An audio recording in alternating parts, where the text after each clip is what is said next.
So, yeah, does it mean? Oh, I'm in abundance. What does it mean exactly? What is that feeling? There is more than I need. There is more than you need. Okay.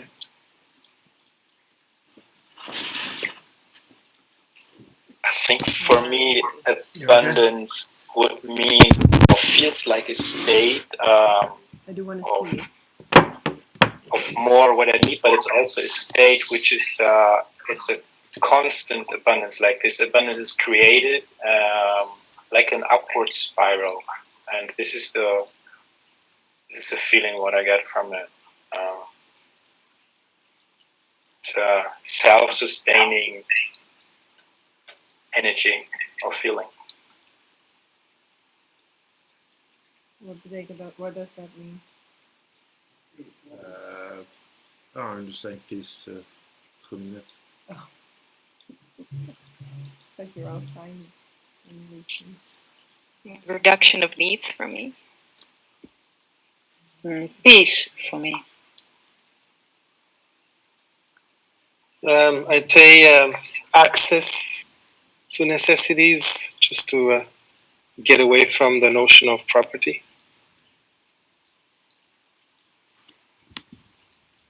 A lack of scarcity, but Ome said it better first.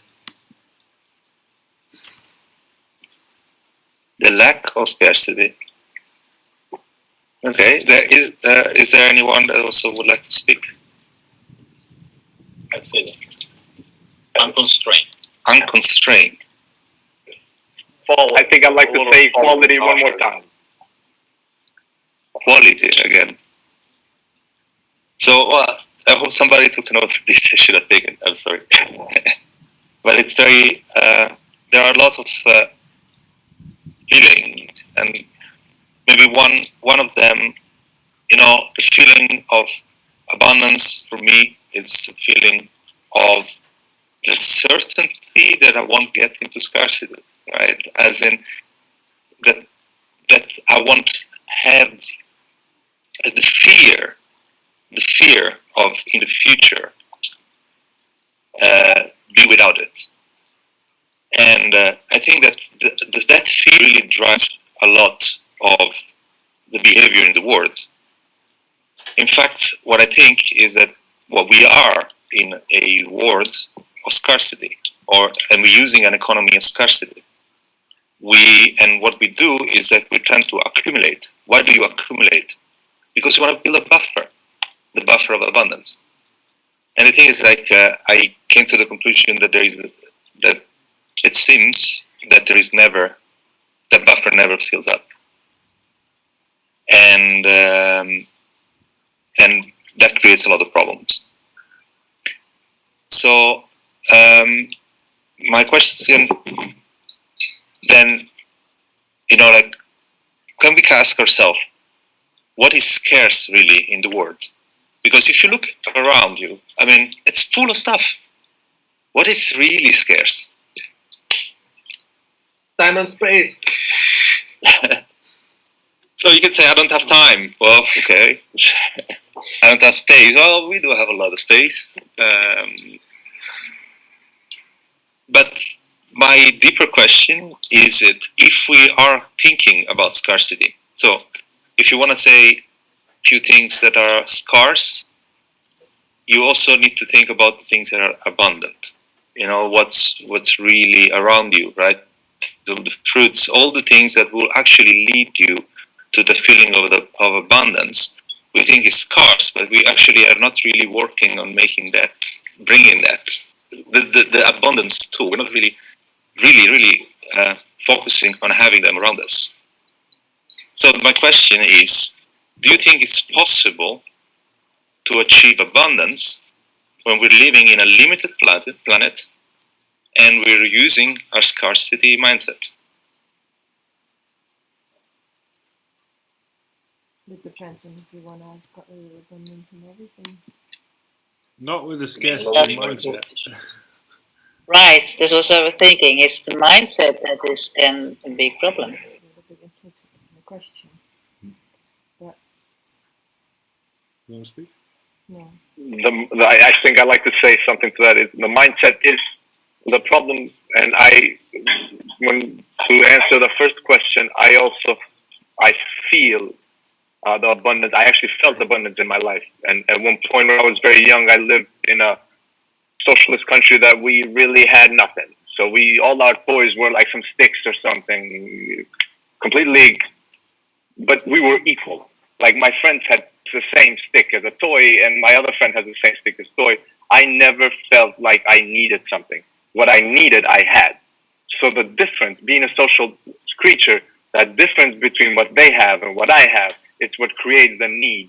So that's the story, the framework that needs to change. That is the scarcity that you're talking about. So how do we do that? I'm looking forward to hear. It's also access, right? It's access to. Basically, that's what you are describing as well, Alban. There was no difference in access to toys because they were sticks to everyone.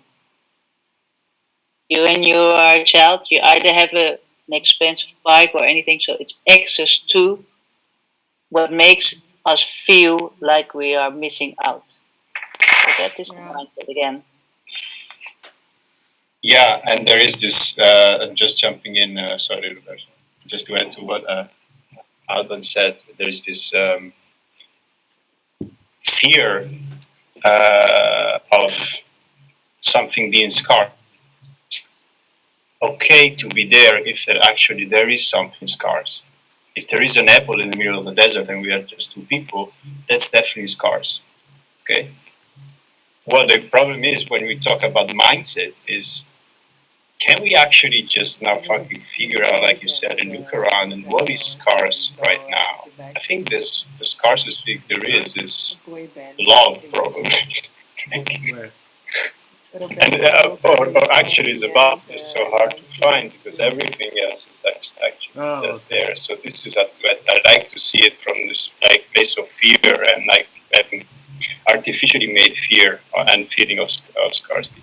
And courage is the one, is the light we shine on the fear, I guess.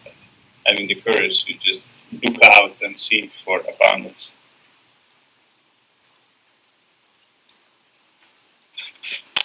But I would also introduce the notion of or the distinction between desire and needs, and so you recover these dimensions when you talk about desires of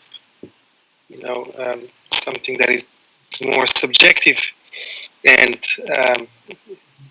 it relates to what we see, what other people's have, and desire is something that we can manage, and the need, it gets into tangibles, stuff that we need to survive, material stuff,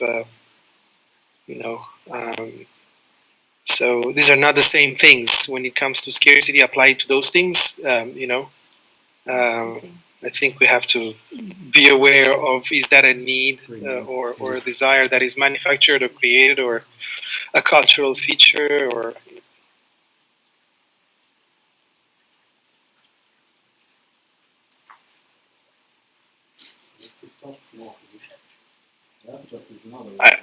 Can I just make one more remark, Roberto? If you, I'm curious how do you change framework, or how do you change the mindset from scarcity? It's different when you don't have the mindset the way I used to be. It was very easy to be in line with what my needs and what the access was. But once you have scarcity downloaded in my mindset already, it's sort of like evolution. Like I have to evolve upon it. You cannot just remove that out of me. And I'm curious, how do you see this process? And how does everyone see it? Yeah, I think that's a fundamental question, and is one of the most fundamental, because we live in you resonate with the system. So right now, it's saying, you know what, I'm gonna choose to live in a system of abundance. What does it mean exactly? How do we create it, right?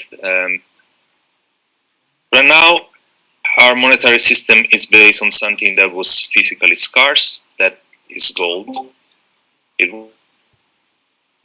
based on that. Now it's kind of a fictional attachment to gold, but the thing is, like, the system is floating, right? It's just this kind of like the economy is just going like whatever it is, and it's kind of like sort of normalized. But in practice, what we really value, I mean, it's not the euro or it's not the dollar. Also, what we really value is the friends, the air we breathe, the good food we eat. Now, if you can use money to buy food, then you say, to pass through the scarcity mindset. But if you're actually saying, okay, I need certain kind of food, how can I provide myself? How can I provision myself that food without using money? So actually taking out that scarcity component. In rural areas, they have the solution, they always had it. There is change. And if everybody exchange, if everybody gives, I mean, I don't know how many of you have been on a Burning Man. How does that feel? That is the feeling of abundance. Everyone is giving to you. But of course, that has been brought there. There's nothing there. There was absolutely nothing there. And then all that has been brought there. But in, how may I see your answer? Yeah, I would like to make the remark that exchange, in my opinion, has absolutely nothing to do with abundance. Because when we're using money, we are using the same kind of transaction. And to me, it's the fact that money is representing debt, which is tokenizing the story of you owe something to me, or the community owes me something, and that's why I have this token that represents that value that I'm owed. And to me, the abundance narrative is one that doesn't have this component. You just give something and you create value in that process, but you don't need to keep accounting of that. Yeah. Yeah, so that's actually, if you give without keep accounting, that's called a gift, right? Maybe I can use this anecdote, and some of you already know it, but one is the representation of heaven and hell. And in hell, everybody has hands like a spoon, and there's so much food, but they're too long, so you can never bring that spoon to your mouth. And then in the paradise is exactly the same situation. People are using these hands to feed each other. Right, so maybe another example is if you actually play a game and you actually say, I have 10 euros, and you need to stand up and go take, everybody puts 10 euros on the table, and what you can do is take 10 euros from others, then everybody will have this feeling. You can take as much money as you want from others. Everybody will try to get more, because as they go back to their seat, they won't find their money. Somebody else has taken it. But if you repeat the same game and you say, now take some money and just give it to somebody else, when you come back, you will find more money than what you took. The amount is exactly the same. It's just the mindset, and that goes from scarcity to abundance. So in a way, what changed here was simply the prompt. So if you do have a way to change the prompt on what are actually our set of values, how do we exchange, then we're going to be able to actually move from the scarcity mindset to the game B, and the game B having an abundance mindset. Now, I don't know if this is, what do you think about this in specific? Maybe a round of reaction on the examples I gave. Yeah, I just want to share. Go ahead. Okay. I just wanted to share a little bit of reaction to that, and what Omer was saying as well about the difference between abundance and exchange, and just the thought talking about a gift, Abundance is it's really hard to personally separate this idea of reciprocation. Like, it's kind of hard to think about the idea of giving something to somebody without knowing that there's never going to be something coming back. Well, I was kind of thinking about that. The thought crossed my mind that maybe that kind of need or that desire for a sense of reciprocation comes from a sense of me not knowing if I will have enough. Me not having a sense of security already. But like, if I'm totally content, then I think it's easy for me to give without counting or implication of exchange or implication of reciprocation, because I don't need anything reciprocated. I just wanted to share that.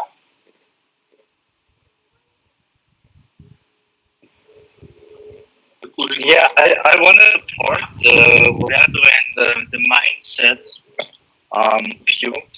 I went recently and I spoke to many people about what I do and about what is crypto, and because I'm also a freelancer, how I live my life basically. And I usually tell the story at one point in my life. I really thought how am I gonna struggle on until the end of my working life? You know, it's so hard working all the time, chasing after money. And then I tried to imagine all the phases that I have that would preserve me from landing on the street. And that's why in that moment I kind of changed my mindset to hey man, you don't have to worry about anything really. Like, you have 2 or 3 fail safes that would save you from total economic meltdown, and that always helped me when in times of like I felt scarcity, that I could stand above it and be like, I'm sure it's gonna work out in a few weeks, and I got more enterprising as a result, and usually always helped, at least for me personally. And that is a story I really relate to all kinds of people that are not from this ecosystem. It's there's a change in the. I think you already mentioned that, Roberto. But in the old times when you were with the tribe, when you would lose your money or your food, somebody else would give you the food.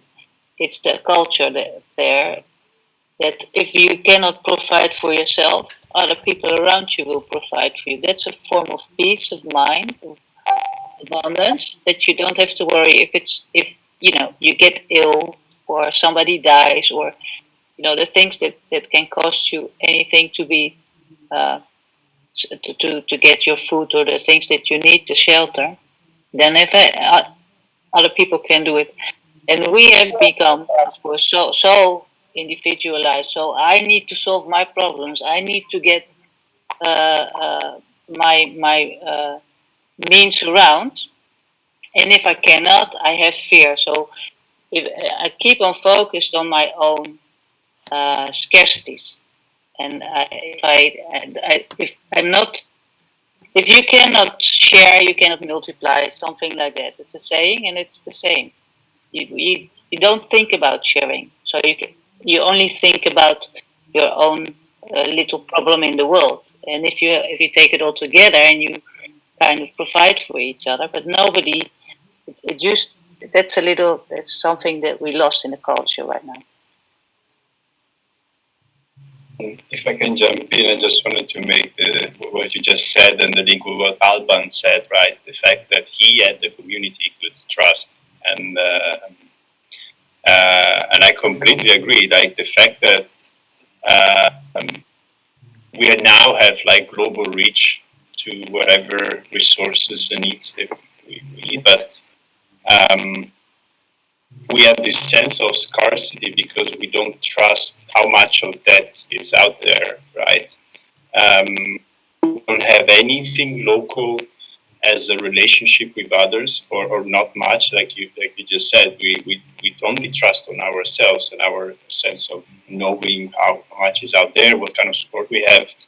It triggers this fear, this sense of like, I gotta, the tragedy of the commons. I gotta get everything out of the supermarket, otherwise someone else would get it, right?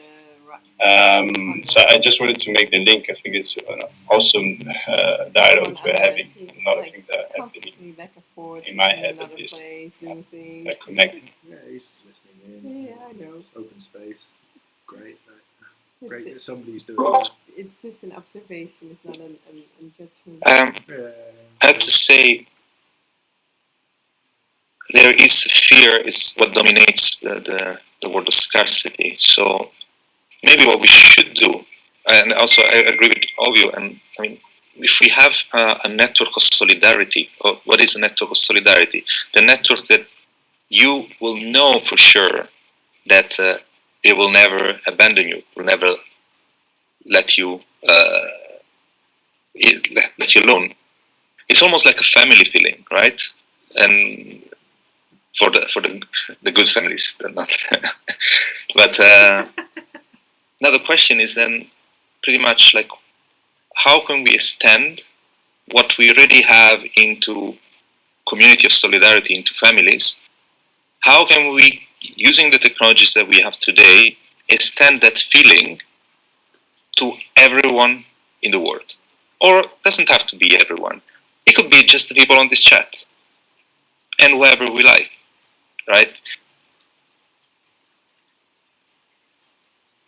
We are now being connected from different parts of the world in this conference.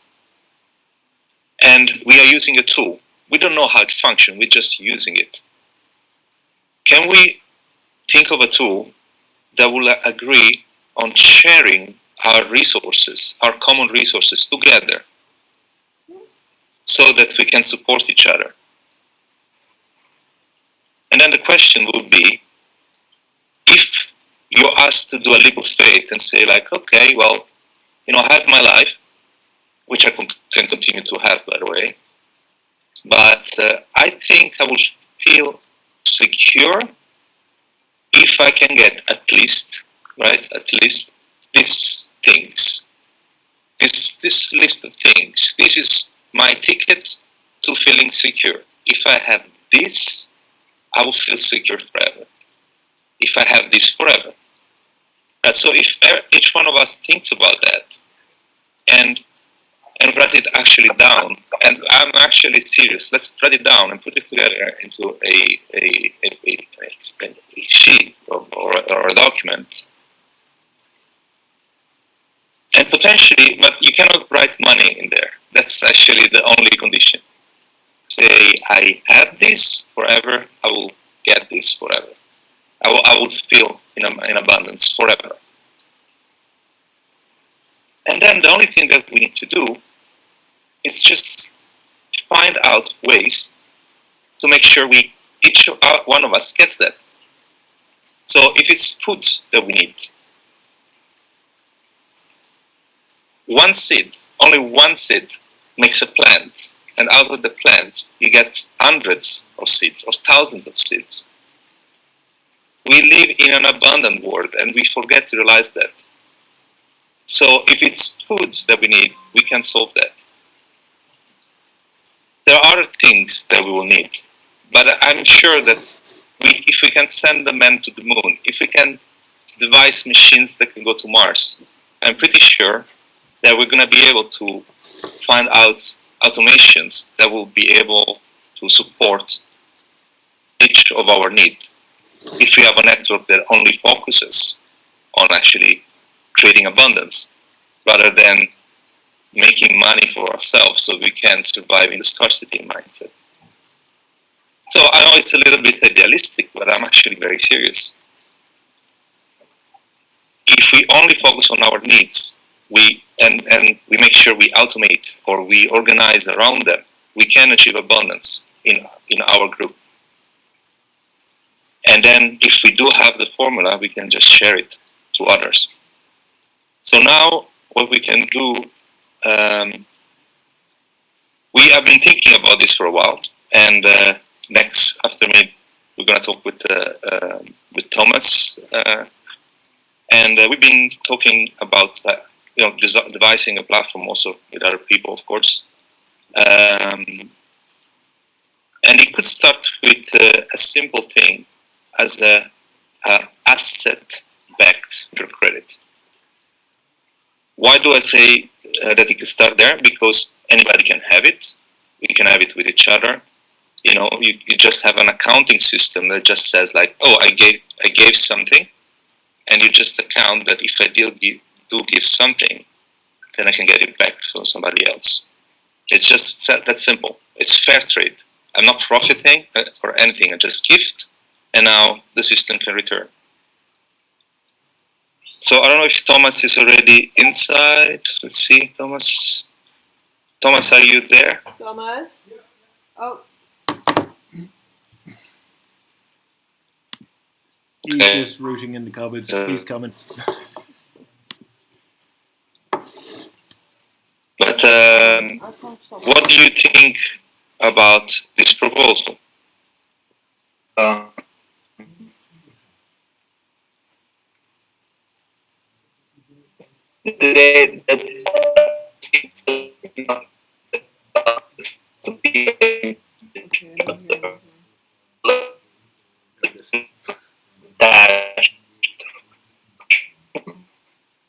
Which could be a nice beginning, not an end.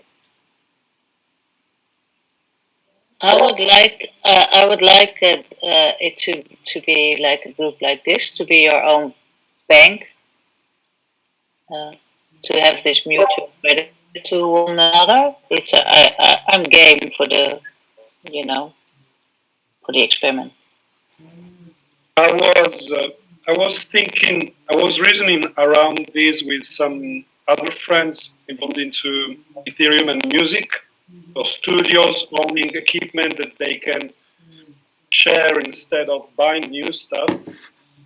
And the thing that we kind of got to was the point of insurance, how to get these devices, assets to cover for their own maintenance. So I'm sharing something that we came up to, which was having each owner being compensated for the value of the device, and then the device actually owning itself and creating its own insurance fund for its own maintenance over a long period.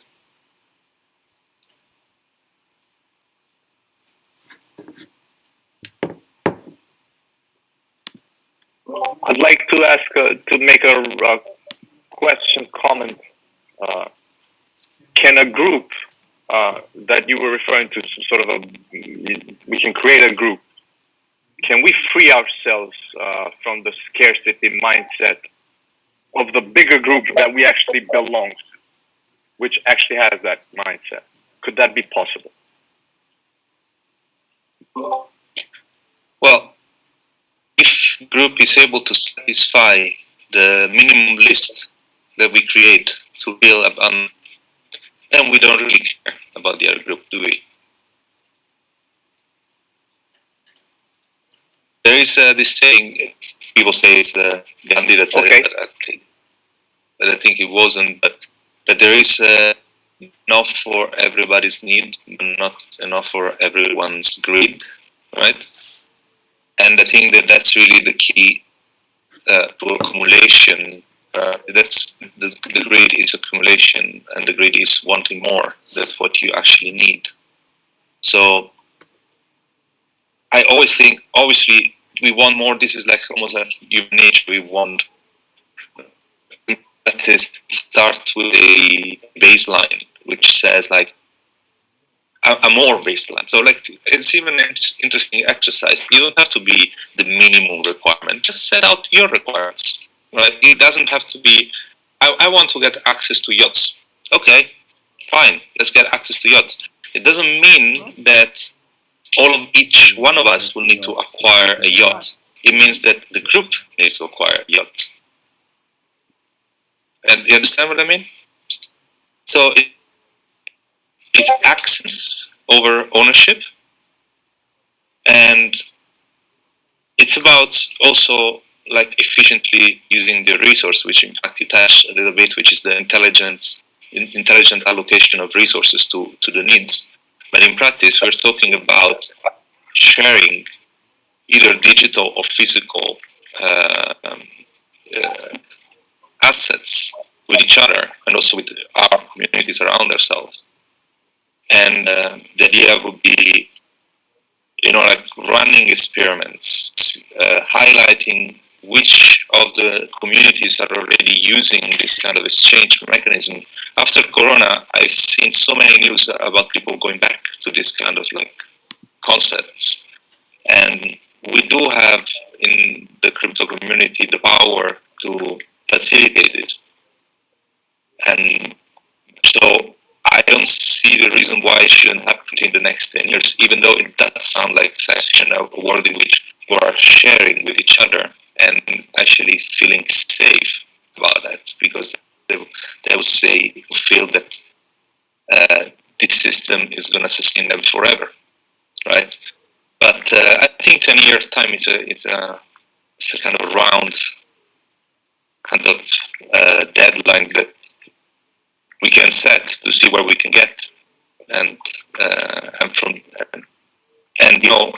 all of the ideas and all the contribution that every single one of us or residents did. Let's make the like as Matteo suggested. Let's make the tools own themselves, and we just put an like that you can already everyone in the network. That's a good point, right? You have counted resources, and you say, well, we need to bring more people, then we need more oxygen. How do we get more oxygen? And just think about that. And only when you bring more oxygen, you welcome more people into the network. You welcome more people into Mars. Right, so you can start a very... Oh, sorry, I was eating myself. Tibby had his hand up, just to let you know. We should get on the moon before, though. There's no gravity there, but it's atmosphere. Yeah.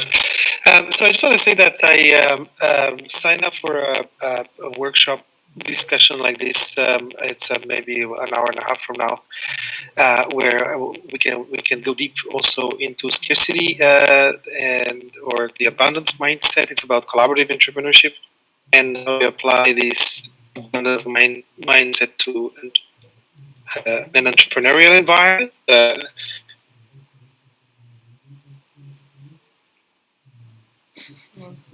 It's coming back. It's not her that's breaking this, it's just this that's breaking. It's my computer. Organizations. Awesome. Thanks.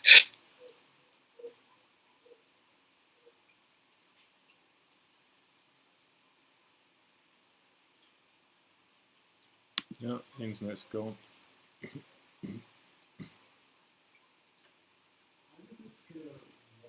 No, just my internet's gone.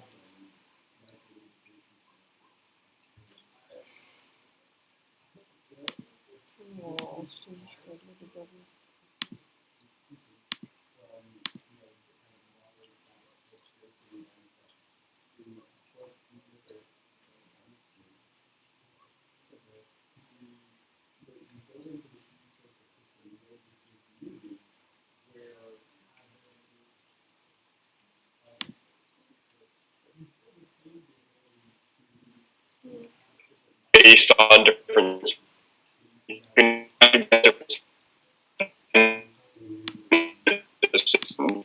I just wanted to share that. So then, if you left the community and then you went back to the city,